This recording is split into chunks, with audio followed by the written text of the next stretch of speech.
Hello everyone, welcome to GitHub Hot today.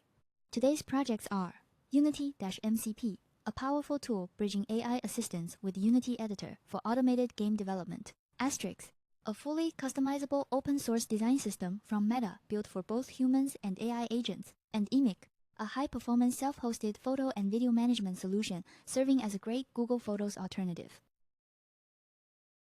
MCP for Unity bridges your AI assistant, Claude, Cursor, and VS Code with a Unity editor using the Model Context Protocol. You type natural language prompts, and it manipulates scenes, scripts, assets, and prefabs directly inside the editor. Here's what it looks like in action. On the left is the Unity editor. On the right is the AI chat window. The AI receives a prompt to build a scene, then executes a series of tool calls that create game objects, assign materials, and configure lighting, all without you touching the mouse. Under the hood, it's a 3-layer architecture. Your MCP client talks to a Python server via HTTP or Stadio. That server routes commands through a WebSocket hub to a CNumber plugin running inside Unity. This design keeps session isolation clean and supports multi-agent workflows. You get 48 built-in tools out of the box. Core tools handle scene management, script editing, and asset operations.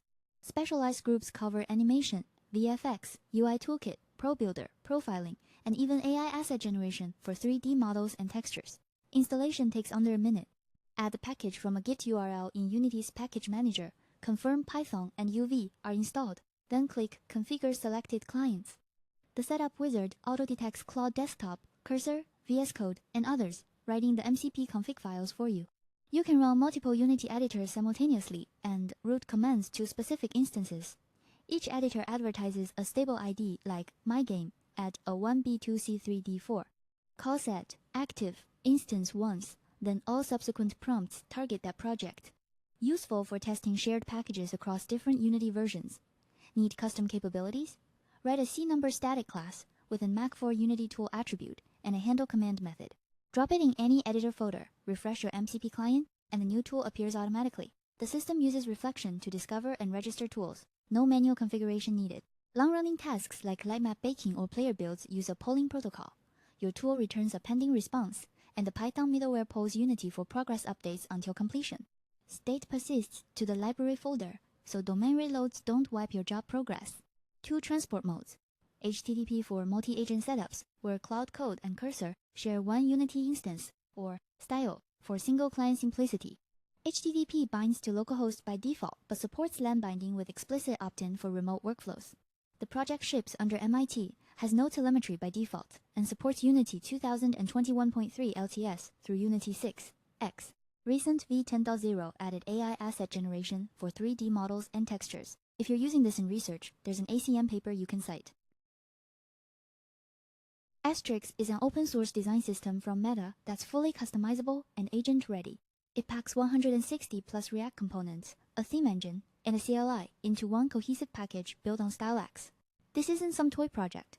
It powers over 13,000 apps inside Meta after 8 years of evolution. They rebuilt it from the ground up to work with AI assistants natively, not as an afterthought. The component library covers everything you need. Buttons, forms, data tables, chat interfaces, even complex patterns like command palettes and resizable panels, all accessible out of the box. Here's where it gets interesting. The theming system lets you go from neutral to Y2K aesthetic with a single config change. 7 preset themes shipped today, but you can define your own without touching component source. Check out the Stone theme versus Y2K. Same components, completely different vibe. The system uses CSS custom properties and StyleX under the hood, so your bundle only includes what you actually use. Installation takes minutes. Drop in the CSS imports, add your first component, and you're building.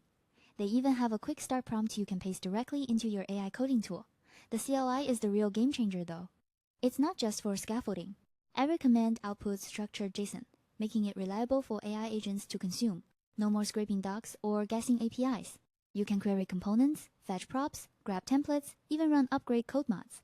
The doctor command checks your setup and reports issues with fix suggestions, perfect for CI pipelines. Templates cover common pages like contact forms and SSO login screens. Production ready, just plug in your content. Saves you from rebuilding the same layouts over and over. Customization escalates in well-defined steps. Use a component as is, tweak theme tokens, apply class name overrides, or swizzle to eject the full source and own it completely. One thing to note, it's currently in beta. The API is stable, but expect iterations. That said, the error codes are append only and machine readable, so your integrations won't break unexpectedly. If you're building React apps and want a design system that scales with your team and works with your AI tools, Astryx is worth a look. The meta battle testing shows. Immich is a self-hosted photo and video backup solution that gives you full control over your data. Think of it as your personal Google Photos, but running on your own hardware. The core workflow is simple. Install the server via Docker Compose, point your mobile app to it, and let it automatically back up your camera roll in the background. On the server side, it uses a clean architecture with SvelteKit for the web app, Flutter for mobile, and a TypeScript backend talking to Postgres and Redis. One of the standout features is facial recognition. It runs locally on your server, detecting faces and clustering them into people without sending your photos to the cloud.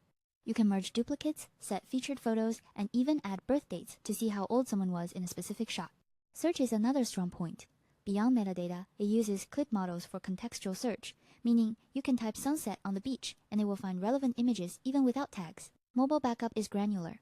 You can choose specific albums to back up, exclude others like videos, and it handles deduplication automatically so you don't upload the same file twice. Setup takes about 5 minutes.